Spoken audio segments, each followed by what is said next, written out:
Assalamualaikum warahmatullahi wabarakatuh. Perkenalkan kami dari kelompok 3.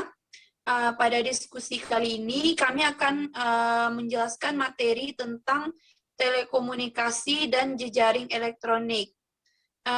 Kami beranggotakan 3 orang. Yang pertama saya sendiri, Wesa Anggraini, sebagai moderator dan pemateri pertama. Yang kedua, Agnes Oktari sebagai operator dan pemateri kedua. Dan yang terakhir, Syukuria Melenia sebagai pemateri ketiga. Pada kali ini, cakupan materi kami yang pertama yaitu telekomunikasi dan jaringan dalam dunia bisnis. Yang kedua, jaringan komunikasi. Yang ketiga, internet, extranet, dan intranet. Yang terakhir, resolusi wireless. Oke, langsung saja pemateri pertama saya sendiri, Wesa Anggraini. Pada kali ini saya akan menjelaskan mengenai telekomunikasi dan jaringan dalam dunia bisnis. Yang pertama, definisi telekomunikasi. Telekomunikasi ini terdiri dari 2 kata, yaitu tele dan komunikasi.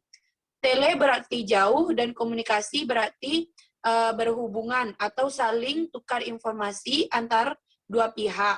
Jadi telekomunikasi bisa diartikan pertukaran informasi antar dua pihak, yaitu pihak penerima dan pihak pengirim, di mana terdapat jarak di antara keduanya. Sistem telekomunikasi ini adalah sekumpulan perangkat lunak dan perangkat keras yang bersesuaian dan teratur sebagai pendukung media komunikasi informasi dari satu lokasi ke lokasi lainnya. Nah, selanjutnya komponen inti sistem telekomunikasi. Oke, pada komponen ini terdiri dari 5 komponen. Yang pertama, komputer untuk memproses informasi. Yang kedua, terminal atau perangkat input atau output yang bisa mengirim atau menerima data. Yang ketiga, saluran komunikasi yang menyalurkan data atau suara antara perangkat pengirim dan penerima dalam jaringan, atau seperti saluran telepon, kabel koaksial, kabel fiber optik, dan transmisi nirkabel. Yang keempat ada prosesor komunikasi. Dan yang terakhir ada perangkat lunak komunikasi yang mengendalikan aktivitas input dan output, serta mengelola fungsi lainnya dari jaringan komunikasi. Oke, selanjutnya ada fungsi-fungsi sistem telekomunikasi. Agar bisa mengirim dan menerima informasi dari satu tempat ke tempat lain, sistem telekomunikasi harus menjalankan sejumlah fungsi yang berbeda. Berikut ada beberapa fungsi dari sistem telekomunikasi ini. Yang pertama, mengirim informasi. Yang kedua, menetapkan penghubung antara pengirim dan penerima. Yang ketiga, meneruskan pesan-pesan ke seluruh jalur secara efisien. Yang keempat, menjalankan proses dasar informasi untuk memastikan pesan diterima oleh pihak yang dituju. Yang kelima, menjalankan tugas-tugas editorial pada data. Yang keenam, mengkonversi pesan dari satu kecepatan menjadi kecepatan saluran komunikasi dari satu format ke format lainnya. Dan yang terakhir, mengontrol alur informasi. Oke, selanjutnya ada tipe-tipe jaringan. Nah, tipe-tipe jaringan ini dibagi atas 2, yaitu jaringan telepon dan jaringan komputer. Di mana jaringan telepon ini digunakan untuk menangani komunikasi dalam bentuk suara, dan sedangkan jaringan komputer digunakan untuk menangani komunikasi dalam bentuk data. Misalnya ada pengiriman data secara transmisi elektronik. Dengan adanya inovasi di bidang teknologi informasi ini, jaringan telepon dan jaringan komputer perlahan-lahan menjadi sebuah jaringan digital tunggal yang menyebabkan komunikasi suara, data, dan video dilakukan dengan menggunakan teknologi internet. Oke, selanjutnya ada manfaat bekerja dengan jaringan. Nah, ketika kita bekerja menggunakan jaringan, ini memiliki banyak manfaat. Misalnya di bidang keuangan dan akuntansi, di mana bekerja dengan sistem jaringan dan internet untuk mengakses dan mengupdate akun informasi, meneliti pasar keuangan, memperdagangkan surat berharga, serta dapat mentransfer dana.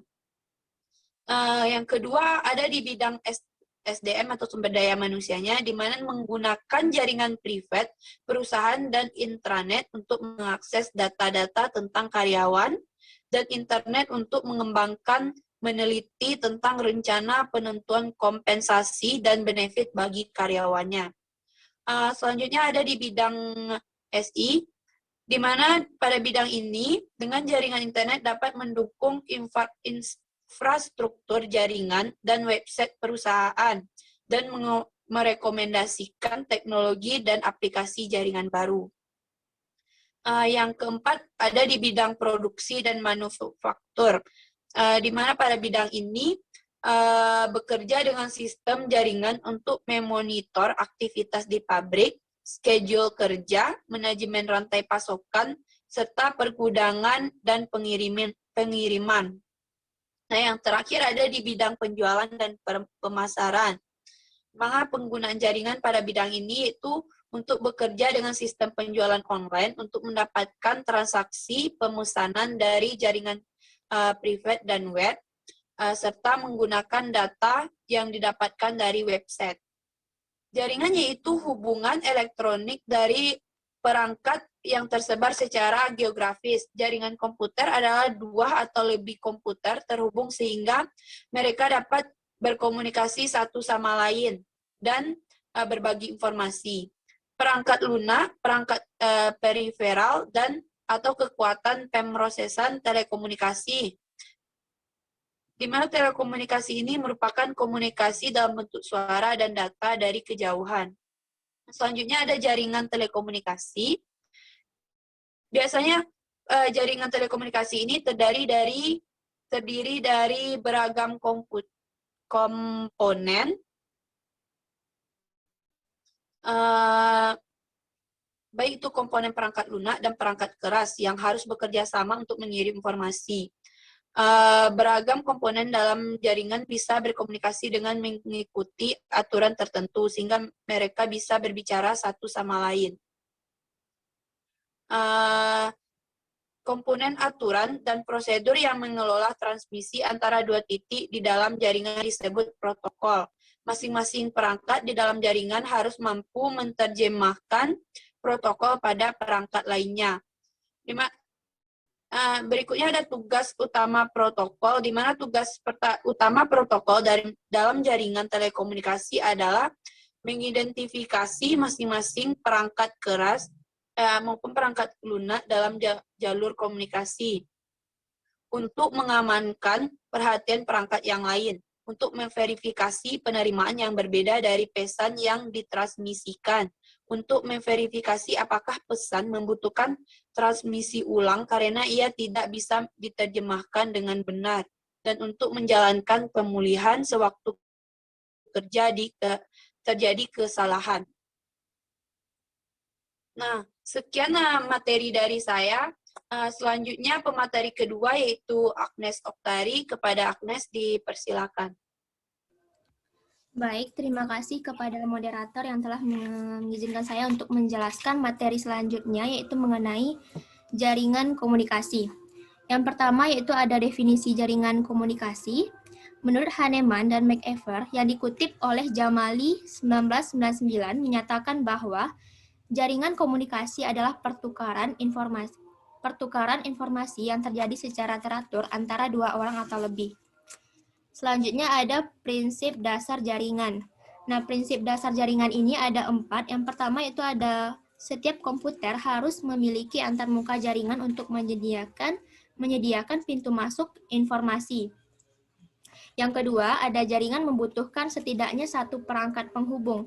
Nah, contoh perangkat penghubung yang ada dalam jaringan itu adalah seperti modem, router, hub, dan lain sebagainya. Yang ketiga itu ada jaringan harus memiliki media komunikasi sebagai jalur informasi. Nah, contoh dari media komunikasi dalam jaringan itu adalah seperti email atau electronic mail. Yang keempat itu ada setiap komputer harus memiliki sistem operasi jaringan. Nah, jadi dalam jaringan itu harus ada sistem operasi untuk menjalankan atau mengaktifkan jaringan agar komputer saling terhubung. Selanjutnya ada analog dan sinyal digital. Nah, sinyal analog merupakan gelombang kontinu yang mengalir pada medium komunikasi digunakan untuk komunikasi suara. Contohnya seperti suara melalui saluran telepon. Yang kedua ada sinyal digital, merupakan sinyal gelombang yang mempunyai aturan tersendiri yang tidak bersifat kontinu, di mana digunakan untuk komunikasi data. Nah, jadi dapat disimpulkan bahwa sinyal analog dan sinyal digital itu mempunyai perbedaan, di mana kalau untuk sinyal digital, fungsinya adalah digunakan untuk komunikasi suara, sedangkan untuk sinyal digital untuk komunikasi data. Yang ketiga ada modem. Nah, modem ini merupakan singkatan dari modulator atau demodulator, yang merupakan perangkat yang diperlukan saat mentransmisikan data melalui jalur analog, lalu mengkonversikan data dari digital ke analog untuk dikirim melalui saluran telepon analog. Dan yang selanjutnya itu juga mengubah data kembali ke digital setelah transmisi data dilakukan. Selanjutnya ada jenis jaringan. Nah, jenis jaringan ini ada 3. Yang pertama yaitu jaringan area lokal atau biasa disebut dengan LAN. LAN ini dirancang untuk menghubungkan sekelompok komputer yang berdekatan satu sama lain seperti di gedung kantor, sekolah, atau seperti rumah. Yang kedua ada jaringan area luas atau WAN. Nah, jaringan ini mencakup area geografis yang luas seperti negara bagian, provinsi, atau negarawan negara. WAN sering menghubungkan beberapa jaringan yang lebih kecil seperti jaringan area lokal LAN atau jaringan area metropolitan MAN. Dan yang terakhir itu ada jaringan area metropolitan atau disingkat dengan MAN yang biasanya mencakup kota sebagian besar juga seperti perguruan tinggi, universitas, dan perusahaan besar yang menjangkau kampus menggunakan infrastruktur yang didukung oleh MAN. Selanjutnya ada fungsi jaringan komunikasi. Di sini ada 7 fungsi jaringan komunikasi, di antaranya yaitu yang pertama ada transmisi, yang merupakan pergerakan suara atau data menggunakan jaringan dan media yang mendasarinya. Yang kedua, memproses, merupakan memastikan bahwa komunikasi bebas kesalahan sampai ke tujuan yang benar. Yang ketiga itu ada editorial. Editorial ini memeriksa kesalahan dan memasukkan komunikasi ke dalam format standar. Selanjutnya ada konversi, mengubah sistem pengkodean atau kecepatan saat berpindah dari satu perangkat ke perangkat lainnya. Yang kelima ada perutean. Perutean ini memilih jalur yang paling efisien ketika beberapa jalur tersedia. Yang keenam ada kontrol jaringan. Kontrol jaringan ini melacak status elemen jaringan dan memeriksa untuk melihat apakah komunikasi siap dikirim. Dan yang terakhir itu ada antarmuka. Antarmuka ini menyerahkan interaksi antara pengguna dan juga jaringan. Untuk yang selanjutnya ada internet, extranet, dan juga intranet. Definisi internet. Nah, internet ini berasal dari kata interconnection networking yang mempunyai arti hubungan komputer dengan berbagai tipe yang membentuk sistem jaringan yang mencakup seluruh dunia atau jaringan komputer global dengan melalui jalur telekomunikasi seperti telepon, radiolink, satelit, dan lainnya. Selanjutnya ada fasilitas dalam internet. Nah, untuk memanfaatkan atau menggunakan internet ada 4 fasilitas utama yang ada dalam internet. Yang pertama itu ada web. Nah, web ini merupakan fasilitas yang menampilkan data berupa teks, gambar, bunyi, animasi, dan data multimedia lainnya. Contohnya seperti web browser untuk Internet Explorer atau Netscape. Yang kedua ada email atau electronic mail. Nah, fasilitas ini digunakan untuk mengirim dan menerima surat elektronik pada atau pemakai komputer lain yang saling terhubung di internet. Yang ketiga ada newsgroup.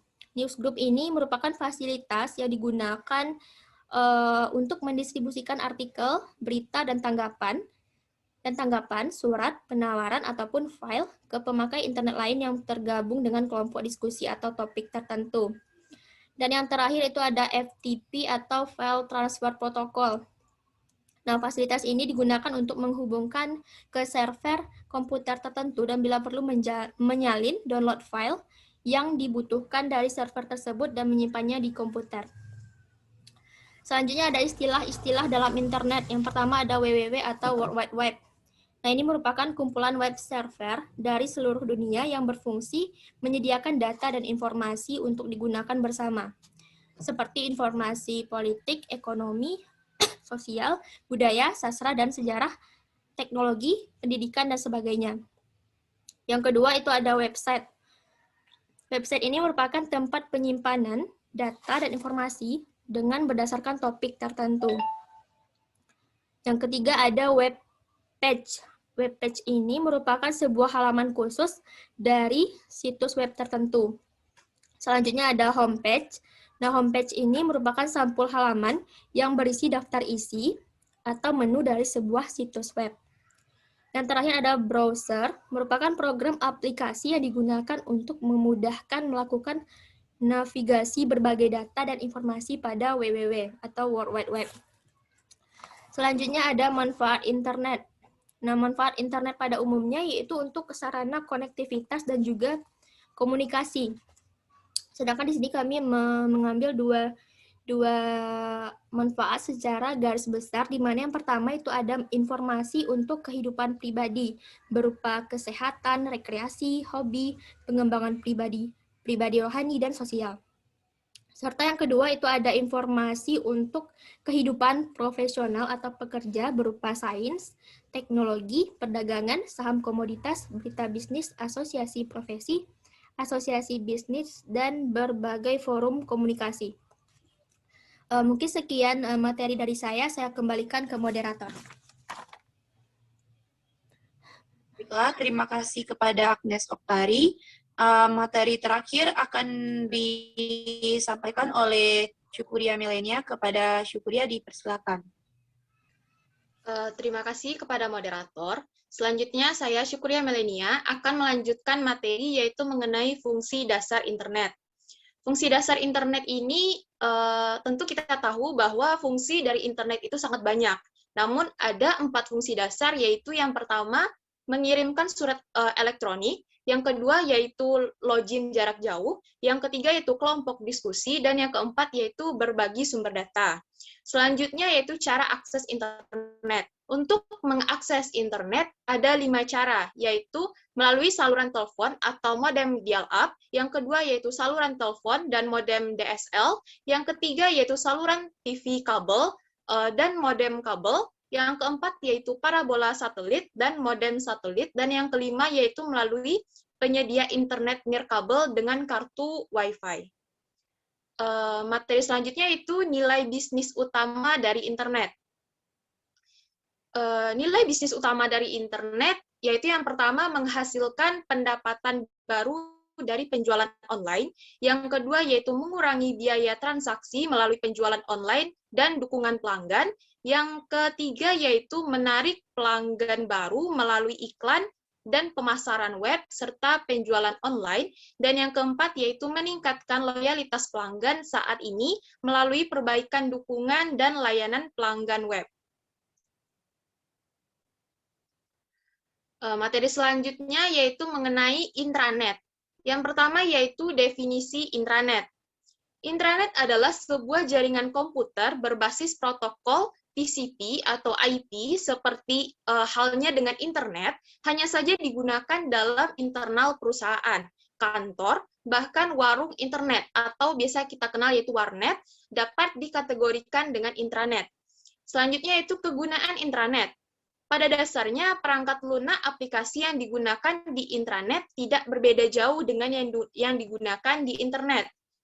Di intranet digunakan web, email, dan lain-lain, persis seperti yang digunakan di internet. Selanjutnya yaitu definisi ekstranet. Extranet adalah jaringan pribadi yang menggunakan protokol internet dan sistem telekomunikasi publik untuk membagi sebagian informasi bisnis atau operasi secara aman kepada penyalur atau supplier, penjual atau vendor, mitra atau partner, dan pelanggan atau bagian yang lainnya. Selanjutnya itu perbedaan antara internet, intranet, dan extranet. Internet adalah sebuah jaringan komputer berbasis protokol TCP atau IP seperti dengan internet hanya saja digunakan dalam internal perusahaan atau kantor dengan aplikasi berbasis web dan teknologi komunikasi data seperti internet. Sementara internet merupakan jaringan komunikasi global yang menghubungkan seluruh komputer di dunia meskipun beda sistem, operasi, dan mesin. Sementara dengan extranet, yaitu merupakan intranet, sebuah perusahaan yang dilebarkan bagi pengguna di luar perusahaan. Jika sebuah badan usaha atau bisnis mengekspos sebagian dari internal jaringan ke komunitas di luar dari perusahaan. Selanjutnya yaitu resolusi wireless. Definisi wireless, wireless artinya sistem koneksi teknologi komunikasi yang terhubung secara nirkabel dengan menggunakan gelombang elektromagnetik.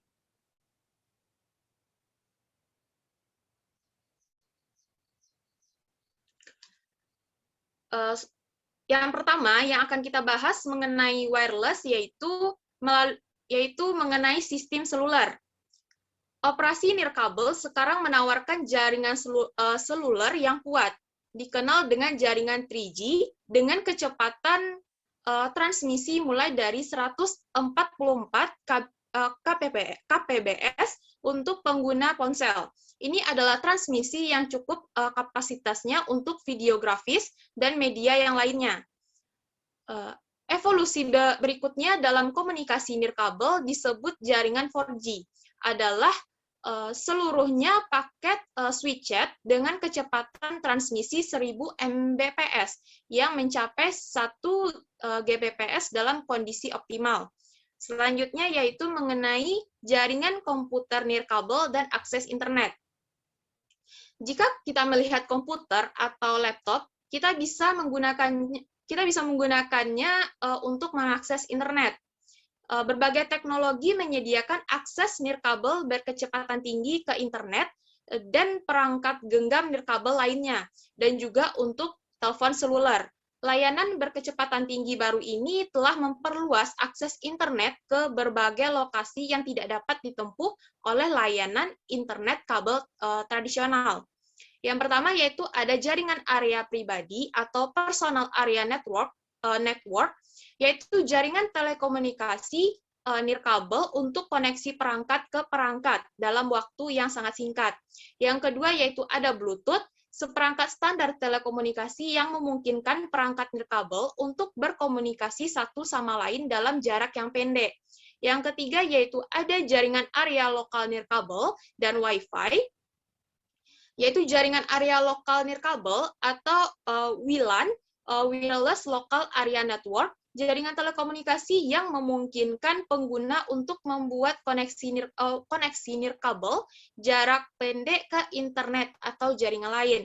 Selanjutnya ada Wi-Fi, ada titik akses nirkabel atau antena yang menghubungkan perangkat seluler ke kabelan atau local area network, dan ada hotspot, area atau titik di mana perangkat nirkabel dapat membuat file koneksi ke jaringan area lokal nirkabel menggunakan Wi-Fi. Selanjutnya yang ketiga, selanjutnya itu ada jaringan Wi-Fi atau municipal Wi-Fi network seperti WiMAX yang standar nirkabel untuk membuat koneksi jaringan ukuran area sedang seperti untuk di kota. Selanjutnya jaringan area metropolitan nirkabel atau biasa kita kenal yaitu WiMAN, yaitu jaringan telekomunikasi yang memungkinkan pengguna untuk koneksi nirkabel jarak menengah ke internet atau jaringan lain. Yang terakhir yaitu AirFit dan Wireless Sensor Networks, yaitu yang pertama identifikasi frekuensi radio atau AirFit. AirFit menyediakan teknologi yang kuat untuk melacak pergerakan barang di seluruh rantai pasokan. Sistem ini menggunakan tag kecil dengan menanamkan microchip berisi data tentang item dan lokasi untuk mengirimkan sinyal radio melalui jarak pendek ke pembaca. Dan yang kedua yaitu jaringan sensor nirkabel, yaitu jaringan sensor nirkabel adalah jaringan yang saling berhubungan untuk menyediakan pengukuran dan banyaknya poin. Perangkat ini memiliki kemampuan untuk melakukan pengolahan sensor penyimpanan dan frekuensi radio dan antena untuk barang. Sekian materi yang dapat saya jabarkan, selanjutnya saya serahkan kepada moderator. Oke, terima kasih atas penjelasan materi dari Syukuria Melenia. Mungkin sekian dari diskusi kami kali ini. Ada salah kata, kami mohon maaf. Kami sudahi dengan Assalamualaikum warahmatullahi wabarakatuh.